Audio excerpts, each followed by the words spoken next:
We live in a time of unprecedented faithlessness. I don't mean by the normal people on the street who don't think much about God and the four last things, if at all. That's unfortunately a given, and we are called to evangelize them, to bring the light of the gospel to those people, and to bring them into the church. No, I don't mean them, though. I do mean the bishops of the church, who have denied soul-saving sacraments from people, those who have denied emergency baptism, confession, and extreme unction to people during our current crisis. There are countless people at this moment in desperate need of those sacraments, and they are dying without the benefit of a priest to hear their confession, to give them viaticum, and without the last rites of the church. It is not a condition I wish on the worst people in human history, let alone the faithful for whom the sacraments are normally offered at the end of their lives. This faithlessness is staggering, even in this age of modernism, this crisis in the church where many of our shepherds have embraced an ideology that runs counter to the Catholic faith, a theology formally condemned by Pius X, one that is faithless to the core. I say faithless because no one in their right mind would deprive otherwise good Catholics of end-of-life access to the sacraments under any circumstances. Yet in numerous dioceses around the afflicted countries of the mostly Western world, that is exactly what has happened, and it is heartbreaking. I'm not the only one to say that the bishops have no right to do this either. Cardinal Sarah was interviewed by a French magazine recently and said that the sacraments are an inalienable right for the dying faithful. We'll get into that today, and as well as some other things he said, and I truly hope that the bishops will heed his words and permit their priests to give the sacraments to the dying without repercussions. The translation of the interview comes from LifeSite. The Cardinal spoke of numerous topics, all deeply woven together, set in the backdrop of the current affliction crisis that has upended the tenuous nature of our civilization. The current crisis, Cardinal Sarah says, has destroyed the materialist illusions of our world, of prosperity and solutions to our problems that don't require God to be present. Cardinal Sarah says, quote, of these myths, you can consume without limits to the collapse in the present situation. Stock markets are falling. Bankruptcies are everywhere, he observed, also noting that man's dreams of transhumanism and augmented humanity that biotechnologies would make invincible and immortal have been dashed by the affliction. The so-called almighty man appears in his stark reality. All at once he is naked. His weakness and vulnerability are glaring. Being confined to our homes will, I hope, enable us to turn once again to the essential things, to rediscover the importance of our relationship with God, and thus the centrality of prayer in human existence. And in the awareness of our fragility, to entrust ourselves to God and to his paternal mercy, Cardinal Sarah said. End quote. The central myth of our age, according to Cardinal Sarah, is one that will hit home to many Americans. The myth of the radical independent individual with no meaningful ties to others. Quote, when everything collapses, only the bonds of marriage, family, and friendship will remain. We have rediscovered that as members of a nation, we are bound by invisible but real bonds. Most of all, we have rediscovered that we are dependent on God, he insisted. And what has been the result? Silence. Of this, Cardinal Sarah has much to say. Again, quoting the article, Cardinal Sarah suggested that we use solitude and confinement to dare pray. What if we dared to transform our family and our home into a domestic church, he asked. A church is a sacred place that reminds us that in such a house of prayer, everything must be lived in seeking to direct everything and every choice towards the glory of God. Is death really the end of everything? The Cardinal asked. In France, a more deeply secularized nation than the United States, such a question is particularly relevant. He also gave the answer. Or is it not a passage, painful indeed, but which leads to life? That is why the risen Christ is our great hope. Are we not like Job in the Bible, depleted of everything, empty-handed, with an anxious heart? What do we have left?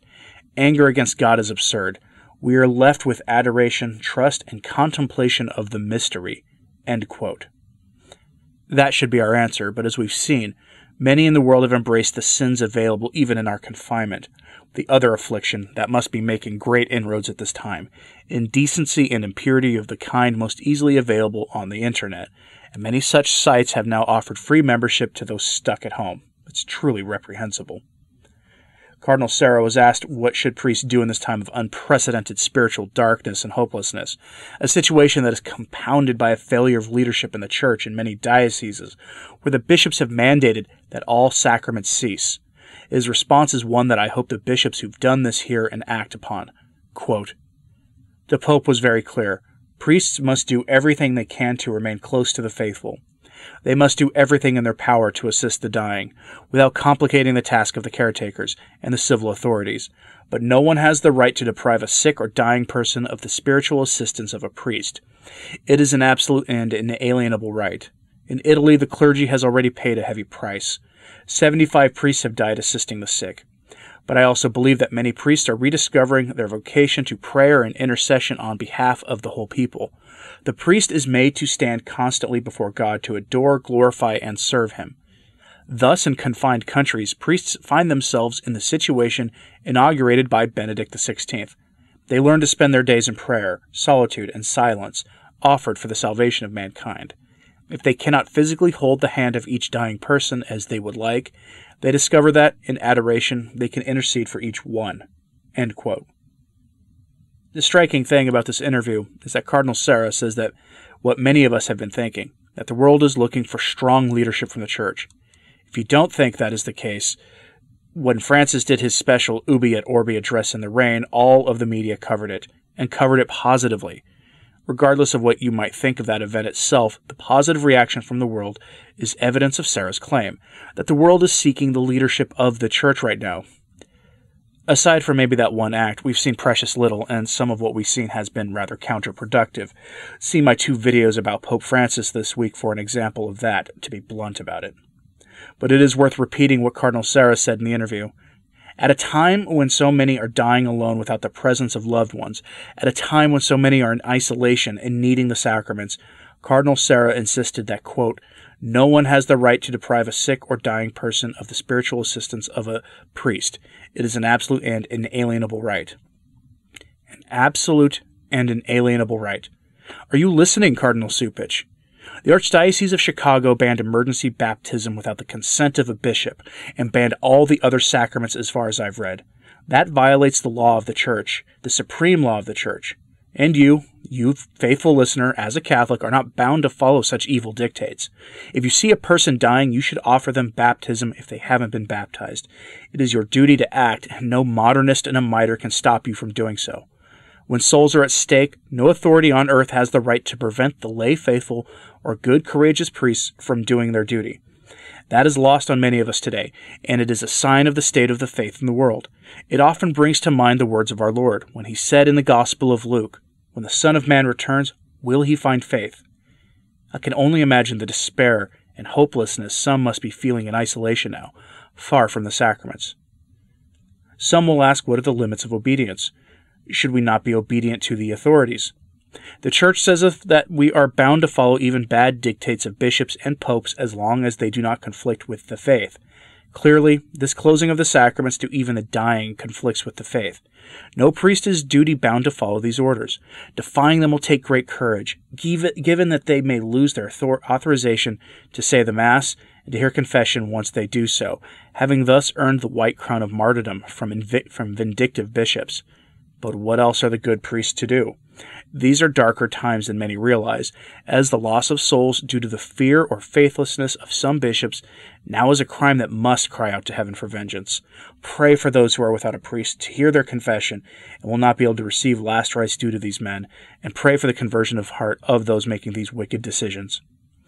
If you want to read that article for yourself, like everything else I do, the sources are on the Sources blog at returntotradition.org. A link is in the description of this video under Sources. Let me know your thoughts in the comments below. It's statements like this from Cardinal Sarah that make me very, very thankful that we have good cardinals in places of authority still, and good bishops still in some places in the Western world. We should all be thankful that many of our bishops have not fully succumbed to the fear that is omnipresent in the culture, by keeping access to confession available to the faithful who want it.